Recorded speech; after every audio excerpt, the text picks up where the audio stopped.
Hello VC, Chris Profi, Musically Obsessed. I've got a small stack of records that I've been listening to. I wanted to show you guys real quick.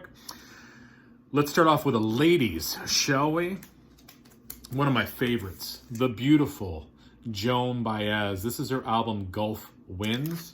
What year did this come out? I don't know. Margot. In the 70s.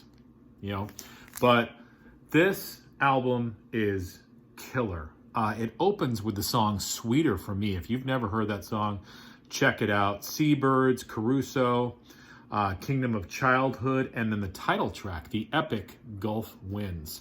So, this is Joan Baez sort of, kind of expanding her folk sound into more of the pop realm.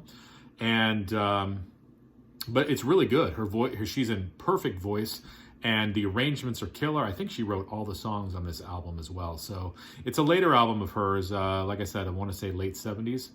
But Joan Baez, Gulf Winds, check it out. Now, my first Melanie album. Found this at an antique store. And I've seen Melanie albums around. This is Melanie at Carnegie Hall, double record live.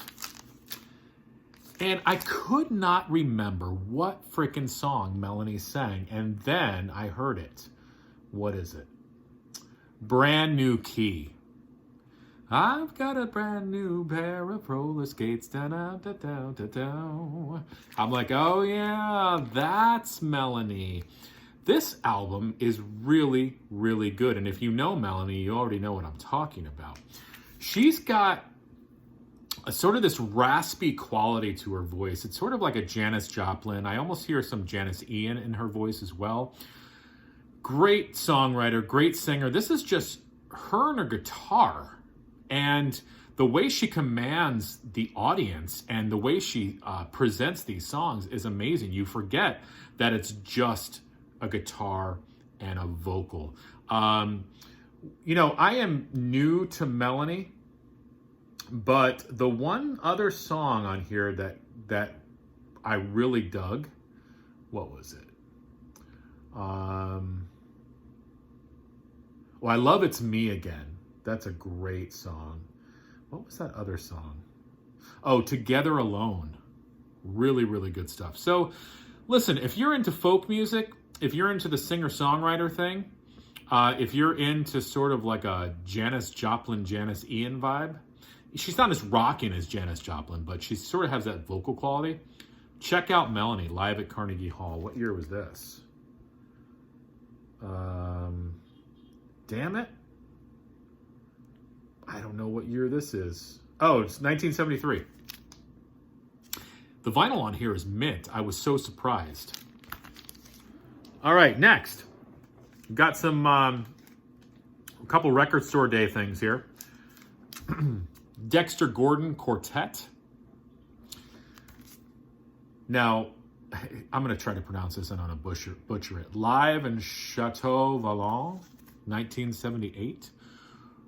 Really great jazz record. This is my first Dexter Gordon album, but I am definitely going to try to pick up some more. This is some really, really good stuff. Side A is just one song called Tangerine. It's over 21 minutes long. Side B has a song called More Than You Know. That's it, over close to 25 minutes. But just some really, it just reminds me of traditional jazz. Put it on, chill out, and it'll put you in a good place. So, been listening to that. Now, this next band is a band that, of course, I heard of growing up. I just never picked up any of their albums. The Church. Right? You guys know who The Church is. But I finally picked up Gold Afternoon Fix. And I've been reading some reviews. People don't like it as much as the album that came out before this. And I cannot remember the name of that album right now.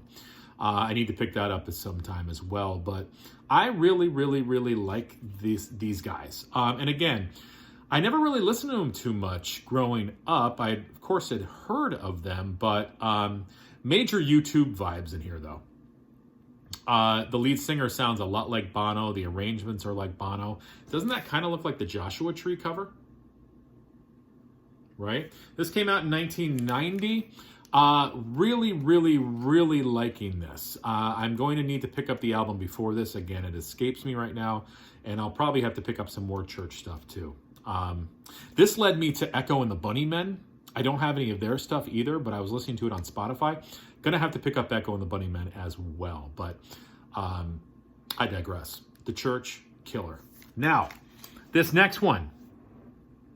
Aaron Muth Alamer is probably passed out by this point because it's Tipsy Tuesday for him, right? If you haven't checked out his video, go over and check him out. He drinks beer and listens to music all Tuesday. It's freaking awesome. But Aaron is a great guy, and he's introduced me to a lot of music. He heard that I was into the blues, and he suggested a few people, and he also suggested a record label called Fat Possum Records. So I took some suggestions, and I got myself an R.L. Burnside first recordings off of Fat Possum Records. Really, really, really great stuff. And if you probably know this already, but again, the blues is like new to me. So like I put this on and I'm transported. It's just amazing music. Again, sort of like Melanie, it's amazing what these guys can just do with a guitar and a vocal. These guys, and I'll show you this other guy I've been listening to too. The way they play the guitar, I didn't even realize the guitar could make those sounds. I mean, it's sort of like magic. I mean, these guys were magic. And, you know, this is just a great collection. This came out in 2003 on Fat Possum Records. I would definitely suggest, like Aaron does, get some stuff off of Fat Possum Records if you're into the blues. They have some other stuff as well, but definitely some great collections. Really, really good stuff. The other blues artist I've been listening to is Rainey Burnett. And I can't remember whether Aaron suggested this guy or Chris Blues Guy Vinyl did, but or somebody else. It could have been somebody else. But this is also on the Fat Possum Records. And this is his album, Hill Country Blues.